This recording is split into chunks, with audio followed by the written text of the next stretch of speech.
प्रवासासाठी किंवा डब्यासाठी छान मऊसूद राहणारे आणि 2 दिवस टिकणारे असे मेथीचे थेपले आज आपण पाहणार आहोत। यासाठी मेथी मी स्वच्छ धुवून बारीक कापून घेत आहे।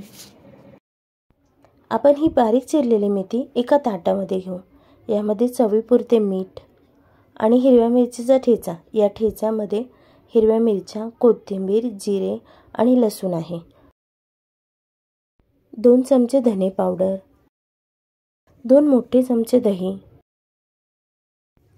अर्धा चमचा हळद आणि 1 चमचाभर एव्हरेस्टचा किचन किंग मसाला इथे मी वापरलेला आहे। याच्याने थेपल्यांची चव खूप छान लागते। हे सगळे पदार्थ आपण व्यवस्थित मिक्स करून घेऊया। याच्याने भाजीला पाणीही सुटेल आणि या सगळ्यांची चव त्या भाजीमध्ये उतरेलही। मी सगळे पदार्थ एकदम व्यवस्थित हाताने मिक्स करून घेतलेले आहेत। यामध्ये आता आपण पीठ मिक्स करून घेऊया। इथे मी 1 कप मेथीसाठी 1 कप गव्हाचे पीठ घेतलेले आहे आणि अर्धा कप बेसन पीठ घ्यायचे आहे। तुमच्याकडे सफेद तीळ अवेलेबल असतील तर तुम्ही यात नक्की घाला। सध्या माझ्याकडे अवेलेबल नसल्यामुळे मी नाही घातले आहेत। तिळामुळे थेपले खमंग लागतात। भाजीला सुटलेल्या पाण्यामध्येच आपण अगोदर पीठ व्यवस्थित मिक्स करून घ्यायचे आहे। थेपल्याचे पीठ भिजवताना पाण्याचा वापर खूप काळजीपूर्वक केला पाहिजे, नाहीतर आपले पीठ खूप मऊ होऊ शकते। आता मी इथे 1 ते 2 चमचे पाणी वापरणार आहे। पीठ भिजवून झाल्यावर 1 चमचाभर तेल टाकून पीठ व्यवस्थित मऊ करून घ्यायचे आहे। आता इथे थेपला आपल्याला ज्याप्रमाणे आपण चपाती लाटून घेतो त्याप्रमाणे छान पातळ लाटून घ्यायचा आहे। इथे मी थेपला खूप व्यवस्थित पातळ असा लाटून घेतलेला आहे।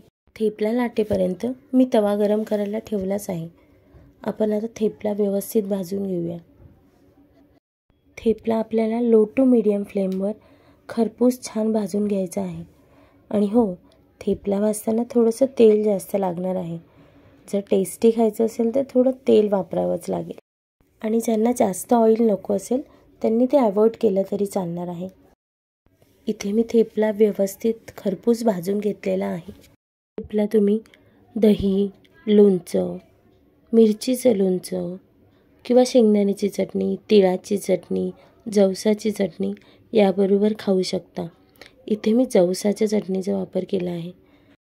मस्त गरमागरम थेपले, जवसाची चटणी आणि आंब्याचे लोणचे हे अतिशय सुंदर असं कॉम्बिनेशन आहे। नाश्त्यासाठी किंवा डब्यासाठी नक्कीच ट्राय करून बघा आणि आवडल्यास रोहिणी स्पेशल रेसिपीला नक्की सबस्क्राईब करा, लाईक करा, शेअर करा आणि कमेंट करून आपल्या प्रतिक्रिया नक्की कळवा। थँक्यू।